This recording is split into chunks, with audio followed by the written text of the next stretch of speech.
matagutlo, matagadlaw. Adunay mga panghitabo dito sa kauluhan, panghitabo sa gawa sa atong nasod, ug adunay mga panghitabo dinhi sa atong dapit. Mga panghitabo nga mo'y makapaikag sa katawhan, nga mabinantayon sa lakat ug dagan sa panahon karon.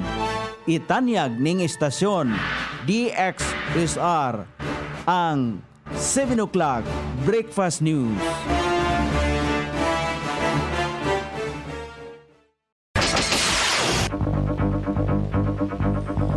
Ikala, kumusta? Maayong buntag Iligan, maayong buntag Mindanao, maayong buntag Pilipinas.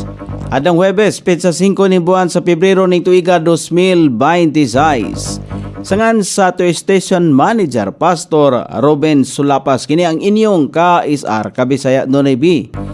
Ang matod sa hanay sa balita sa alas 7. O karon sa uluhang tudling sa ato mga balita, Iligan gipailalom sa blue alert status. Oplan bisita mihatag serbisyong medikal tabang sa mga benepisaryo sa Barangay Santa Elena. Reproductive Health and Wellness Center sa Iligan gibalhin sa TTMF. Sa kauluhan, duha ka impeachment complaint batok kang Presidente Marcos gibasura.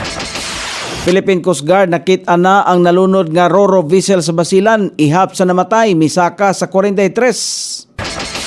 Sunod-sunod nga paglihok sa Senado, posibleng alang sa 2028 nga eleksyon. Balita sa gawa sa nasod, kanhi First Lady sa South Korea gisintensyahan og 20 ka bulan nga pagkabilanggo. Balita sa kinabuhing Kristohanon, usa ka pastor sa India napugos nga moinom og hugaw nga tubig og hugaw nga gikan sa hayop.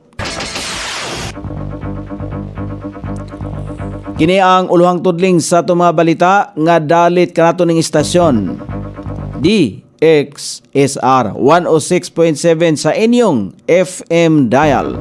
Ang bugtong radyo sa Dakbayan Siligan nga nagsibya sa balaang kasulatan, pinasubay sa inspired and preserved, not simply dictated King James Version sa Anchor Broadcasting Corporation. O karon sa kompleto nga detalye, gipailalom na sa blue alert ang Iligan City tungod sa tropical depression nga basyang nga masinati karong adlaw Huwebes Pebrero 5 o Biyernes Pebrero 6. Ang blue alert status nagpasabot nga gapahigayon na ang LGU og mga ahensya sa gobyerno og risk analysis og monitoring, adunay pagpangandam og contingency planning for response.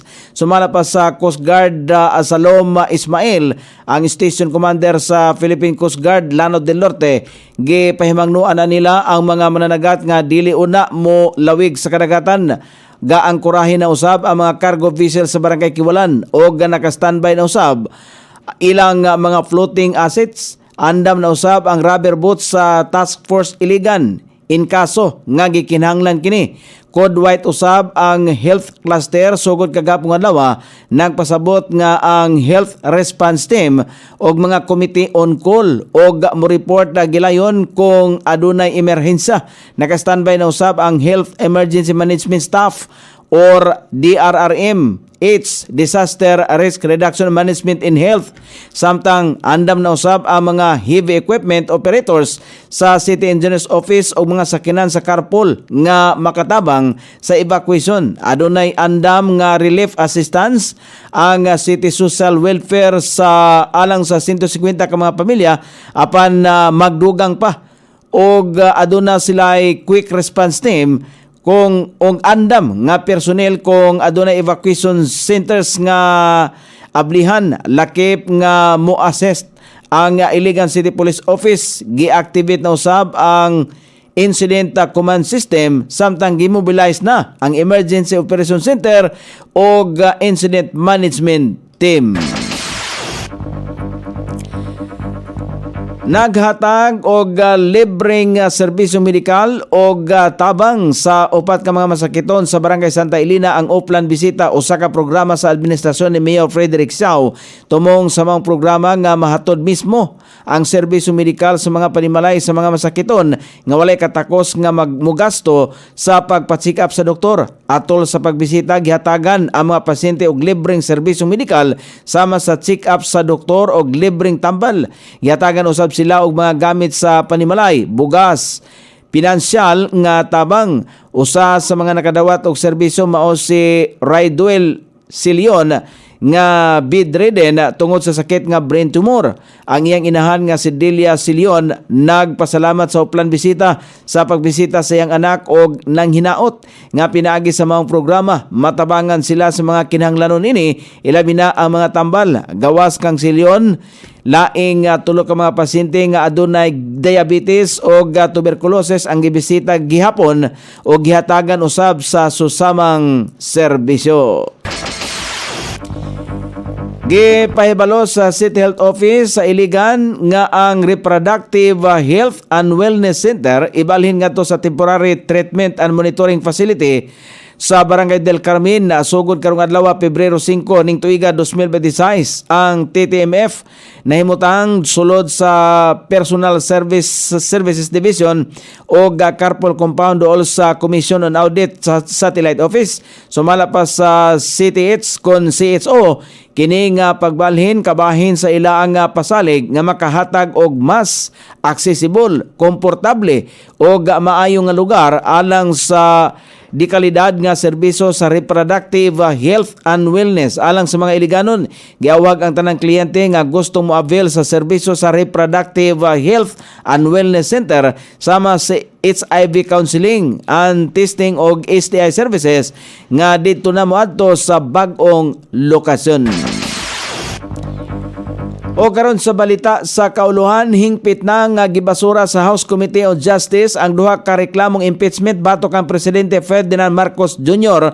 human nga gipalig-on sa mayorya sa mga miyembro sa nga kulang sa mga substansya. Sa botong 42 ang pabor, 3 ang supak ug usa ang nag-abstain. Gideklarang insufficient in substance ang reklamong gipasaka ni Attorney Andre De Jesus nga giendorso ni Representative Jet Nisay. Samtang sa bulag nga boto nga 39 kontra 7 ang pabor. Gibasura usab ang reklamong gipasaka sa Makabayan Block nga nag-ingong adunay betrayal of public trust. Si Marcos kalabot sa sumalapay dili patas nga alokasyon sa pondo alang sa mga proyekto sa infrastruktura. Niatong Pebrero 2 parihong reklamong impeachment ang una dihang giilang sufficient inform apan sa makuting pagsusi sa komite. Migawas nga dili paigo ang mga ebidensya ug basihanan aron ipadayon kini sa plenaryo. Sumala pa sa mga miyembro sa komite mahinong danong siguroon nga ang mga reklamong impeachment ang adunay lig-on nga substansya ay ipailalom sa mas halapad nga deliberasyon sa Kamara. Ang desisyon ang nagpakita sa grabing hagit sa mga nagduso sa impeachment batok sa presidente.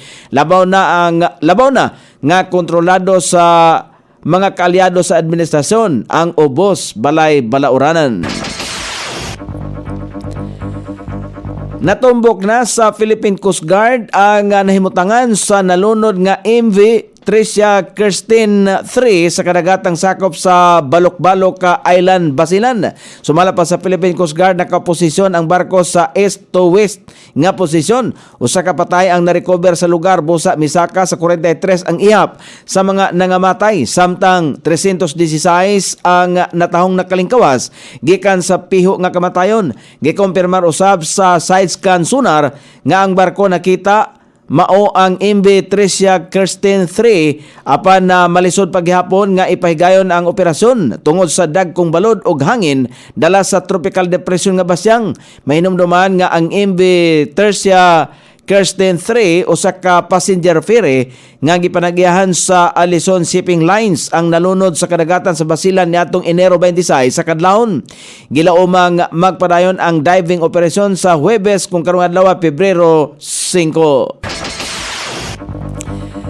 Nagtuo si kanhi Senate President Franklin Drilon nga ang pinakaulahing paglihok sa Senado mao ang adunay kalabutan sa 2028 nga presidential election. Naguna niini mao ang pag-ilis og liderato sa taas balay balawranan. Pagpatinaw pa ni Drilon nga posibleng maimpluwensyahan ang desisyon sa mga senador sa nagsingabot nga national elections dungan usab sa kagustuhan nga mamahimong kabahin sa majority. Gihimong sanglitanan ni Drilon ang pinakabag-ong taho sa pag-ilis sa leader sa Senado og ang hinay nga kapit ni Senate President Vicente Soto III sa iyang posisyon. Dako ang posibilidad sumala pa niya nga ang boto sa mga senador nga kanhi misuporta sa Senate Presidente kon presidency ni Soto ang maapektuhan sa ilahang pagapilion o suportahan sa nagsingabot nga national elections. Gitumbok usab sa batikang senador ang usa ka sitwasyon kung asa adunay usa ka dakong presidensables sama ni Vice President Sara Duterte nga magtanyag og vice presidency sa usa ka senador o bisan katandem sa nagsingabot nga piniliay bugti sa iyang suporta. Nagtuo ang kani senador nga halos tanang mga aksyon sa publiko karon kon politiko karon dili lamang sa Senado tungod sa epekto sa impluwensya sa nagsingabot nga presidential o local election. O karon sa balita sa gawa sa nasod, gisentensyahan sa usa ka korte sa nasod sa South Korea ang kanhi First Lady sa nasod og 20 ka bulan nga pagkabilanggo tungod sa kasong korupsyon. Ang nasong First Lady usab giabsuelto sa mga kaso nga adunay kalabutan sa ubang kaso sama sa stock manipulation. Gikataho nga ang First Lady guilty sa pagdawat og mga suhol o mahalong mga regalo gikan sa mga negosante, politiko o sa usa ka kulto. Sumala pa sa prosecution nga adunay kalabutan ang First Lady sa pagmanipula sa eleksyon, paghimo og abuse of power ug uban pa.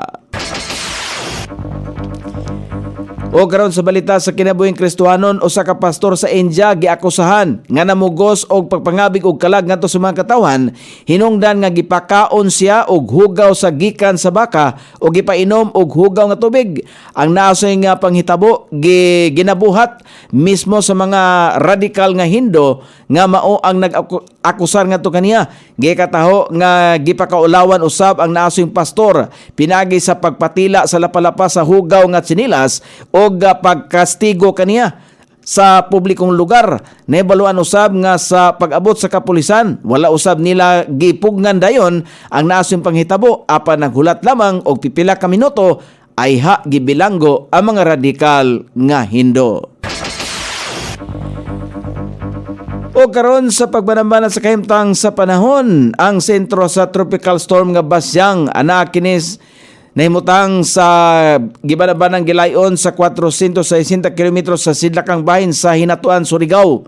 Nagdala kini og gikusgon nga hangin nga 65 km matag oras, nga dunay pagkuso-kuso nini nga 80 km matag oras. Nag-irog kini sa gikusgon nga 15 km matag oras, samtang ang northeast monsoon ang makapiktar sa Luzon. Ang Caraga, Davao Oriental, Northern Mindanao, Eastern Samar, Leyte, Southern Leyte, Cebu, Bohol, Siquijor, ubang bahin sa Davao Region, ubang bahin sa Visayas, ubang bahin sa Mindanao, Masbate, Batanes, Metro Manila ug ubang bahin sa Luzon. Ang makasinati karong adlaw og madag-umon nga kalangitan inubanan sa mga pagulan-ulan kini epekto sa bagyong Basyang ug northeast monsoon. Sukod sa temperatura dinhi sa dakbayan siligan ang kabugnawon ana sa 20 ug ang kainiton mosangko sa 32 degrees sentigrado. Ang adlaw misilang kagania sa alas 6:24 ug mosahop unya sa alas 5:57 sa sayong takna sa kagabihon. Inyong nabati ang kinatibuk ang hanay sa balita sa alas 7 nga dalit kanato ning istasyon DXSR 106.7 sa inyong FM dial. Ang bugtong radyo sa dakbayan siligan nga nagsibya sa balaang kasulatan, pinasubay sa inspired and preserved, not simply dictated King James Version sa Anchor Broadcasting Corporation. Sangan sa tigsuwat sa atong balitang internasyonal ug sa kinabuhing Kristiyanon, Pete Jan sa balitang lokal, Coney Island, sa ato station manager Pastor Ruben Sulapas. Kini ang inyong KSR Kabisaya Nonibi. Magpasalamat ug mingon, mayong buntag, Iligan.